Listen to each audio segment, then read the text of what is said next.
Bienvenue. Aujourd'hui, on se penche sur une technologie particulière, l'exosquelette Japet W+. On a sous les yeux la documentation promotionnelle. Bonjour.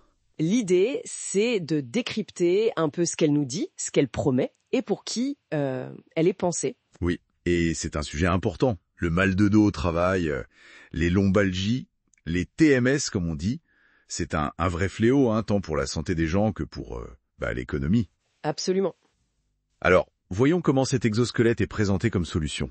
Justement, allons-y. Ce qui saute aux yeux tout de suite, c'est qu'ils le décrivent comme, attention, le seul exosquelette motorisé qui protégerait le dos dans tous les mouvements. Ah oui, le seul et tous les mouvements, c'est assez ambitieux comme affirmation. Plutôt, oui. Et les bénéfices annoncés sont multiples. Soulager les douleurs lombaires, limiter l'impact quand on porte des charges, ok. Maintenir la mobilité et même, ils disent, sécuriser les gestes. Le mot motorisé est intéressant, effectivement. Ça suggère une aide active, quoi.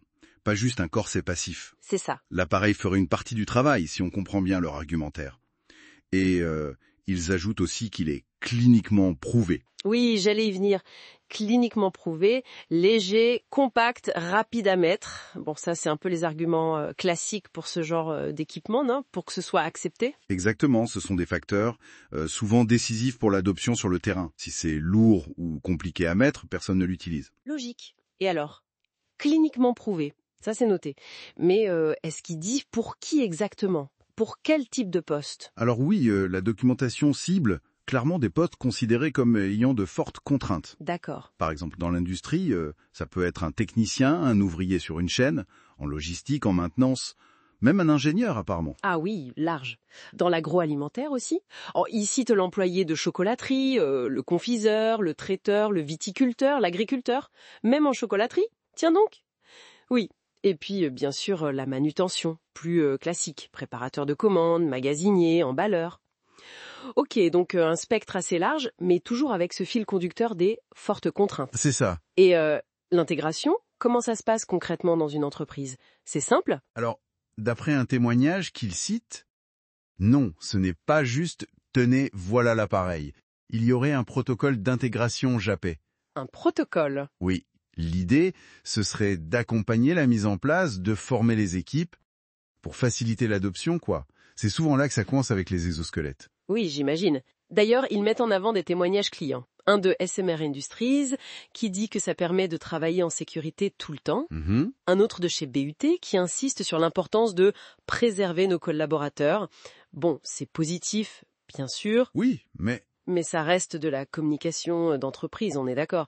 Est-ce que le document donne des chiffres, des preuves plus tangibles ? il faut clairement garder à l'esprit que c'est une brochure promotionnelle. Donc les témoignages sont choisis. Pour les données chiffrées précises sur l'efficacité dans ces retours, ce n'est pas détaillé ici. D'accord. Par contre, il y a un point sur lequel ils insistaient beaucoup et qui est assez notable. C'est le positionnement médical du produit. Ah oui, qu'est-ce que tu veux dire par là ? C'est marqué noir sur blanc, indiqué pour les douleurs lombaires, chroniques ou aiguës. Ok. Et l'action qu'ils revendiquent, c'est une, je cite, distraction ambulatoire de la colonne lombaire. Une distraction ambulatoire. Ça veut dire quoi en clair ? En gros, l'idée, c'est que l'appareil étirerait légèrement la colonne au niveau des lombaires pour diminuer la pression sur les disques tout en permettant à la personne de bouger, de travailler. Ambulatoire, ça veut dire en marchant, en étant actif. D'accord, je vois. Et ils précisent bien fabriqué par Japet Medical Devices. Et ils affirment que c'est un dispositif médical, réglementé, avec le marquage CE, le fameux CE. Voilà, ce qui, selon eux, atteste la conformité aux normes européennes. Et d'ailleurs, ils rappellent qu'il faut lire la notice, consulter un médecin, ce qui renforce ce positionnement médical. Ok, donc si on résume ce qu'on a vu dans cette documentation, on a un exosquelette dit motorisé qui serait validé cliniquement.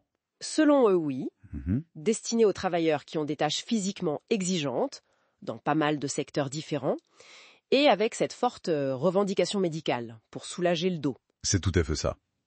C'est comme ça qu'il est présenté. Et ça soulève une question intéressante qui va un peu au-delà de ce document précis, tu vois. Oui. Laquelle ? On voit bien ici que l'accent est mis sur une solution technologique, individuelle, une sorte d'assistance pour aider le travailleur à supporter les contraintes.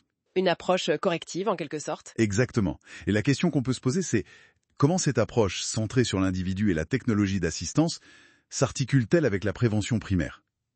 C'est-à-dire C'est-à-dire? les stratégies qui visent à changer le travail lui-même, modifier l'organisation, l'environnement, les postes, pour réduire les contraintes à la source, avant même qu'elles n'affectent le travailleur. Ah oui, agir sur les causes plutôt que sur les conséquences. Voilà. Comment ces deux approches coexistent, se complètent ou peut-être parfois s'opposent? C'est une vraie question de fond, je pense, qui mériterait d'être creusée. C'est une excellente réflexion pour conclure notre exploration de ce document. Merci beaucoup.